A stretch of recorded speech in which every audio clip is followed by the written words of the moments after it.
Saudara, setelah menggeledah belasan lokasi dan menyita 74 kg emas dan uang dengan total ratusan miliar rupiah, Kortas Tipikor Polri menetapkan 2 tersangka dalam dugaan kasus korupsi dan tindak pidana pencucian uang. Topik ini menjadi ulasan catatan Kompas TV yang akan dibawakan oleh Niputu Trisnanda. Silakan Putu.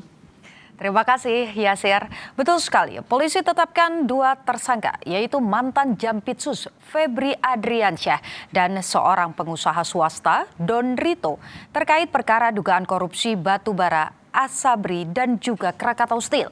Polri pun kini melimpahkan perkara ini ke Kejaksaan Agung.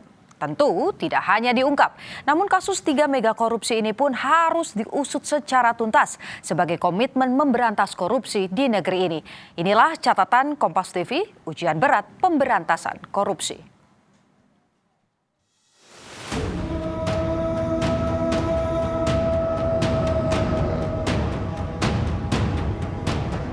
Kita telah menetapkan 2 tersangka saat ini, yaitu saudara DR, menetapkan saudara FA dalam perkara dugaan tindak pidana korupsi dan atau tindak pidana pencucian uang. Ratusan miliar rupiah uang tunai beserta puluhan balok emas murni seberat 74 kg ini jadi saksi bisu keterlibatan 2 tersangka dalam 3 pusaran kasus korupsi besar sekaligus. Mereka adalah mantan Jampitsus Febri Adriansyah dan seorang pengusaha swasta Don Rito. Meski berstatus sama, nasib keduanya berbeda.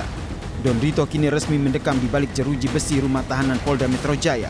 Sementara sang mantan Jampitsus Febri Adriansyah hingga kini justru belum ditahan.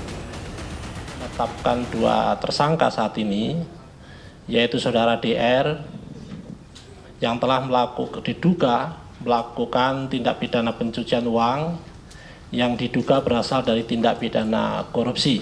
Kemudian kita juga telah menetapkan saudara FA dalam perkara dugaan tindak pidana korupsi dan atau tindak pidana pencucian uang dalam proses penanganan hukum oleh pegawai negeri atau oknum penyelenggara negara dalam perkara PT Asabri dan atau tindak pidana korupsi lainnya sebagaimana dimaksud pasal 12 huruf E kecil. Babak baru penyidikan pun dimulai. Kortas Tipikor Bareskrim Polri resmi melimpahkan berkas perkara panas kasus ini ke Kejaksaan Agung. PLT Jampitsus Rudi Margono menegaskan pihaknya bergerak cepat dan segera memeriksa Febri Adriansyah di Gedung Bundar. Profesionalisme Kejaksaan Agung kini berada di ujung tanduk. Lembaga ini bertaruh reputasi untuk mengusut tuntas mantan pejabatnya sendiri secara transparan. Belum ada informasi. Untuk pemeriksaan sudah belum Pak? Sudah diperiksa belum sejauh ini? Bahkan dimulai. Baru akan dimulai. Nah, teknisnya kan baru hari ini kita terima, kita pelajari dulu, kita buka alat buktinya, barang buktinya, kemudian terkait dengan struktur materialnya bersama-sama ke Kompas Tipikor. Merespons kegaduhan hukum ini, Komisi 3 DPR membentuk panja untuk mengawal ketat pengusutan kasus korupsi yang menyeret mantan Jampitsus tersebut. Panja ini Dibentuk khusus untuk ini ya Pak? 3 kasus itu ya Pak? Dan kami ini pengawas mereka, Pak. Kami nggak selevel, kami di atasnya mereka. Tapi tidak akan mengawasi langsung, ya. Iya. Pak, tadi dikatakan akan mengawasi pada saat penggeledahan dan juga pemeriksaan. Berarti nanti dari pihak Komisi 3 bakal hadir langsung ya Pak? Betul. Ya. Oke. Biar nggak ada fitnah, jangan sampai ada uang yang ditukar lah, ya kan? Iya. Yayasan Lembaga Bantuan Hukum Indonesia atau YLBHI menegaskan kasus ini adalah pertaruhan mati-matian bagi Polri dan Kejagung. Polisi dituntut membongkar akar jaringan ini lebih luas tanpa tebang pilih, sementara penegakan kasus ini secara transparan jadi pertaruhan nama baik Kejagung. Ini pertaruhan buat polisi dan kejaksaan. Harusnya kalau polisi serius, maka dia membongkar sampai level yang lebih luas lagi. Misalnya kasus blackout listrik ya, itu kan bukan semata-mata suap atau perkara di ujungnya, tapi dari mana kebijakan ini bermula. Kejaksaan ini pertaruhan ya.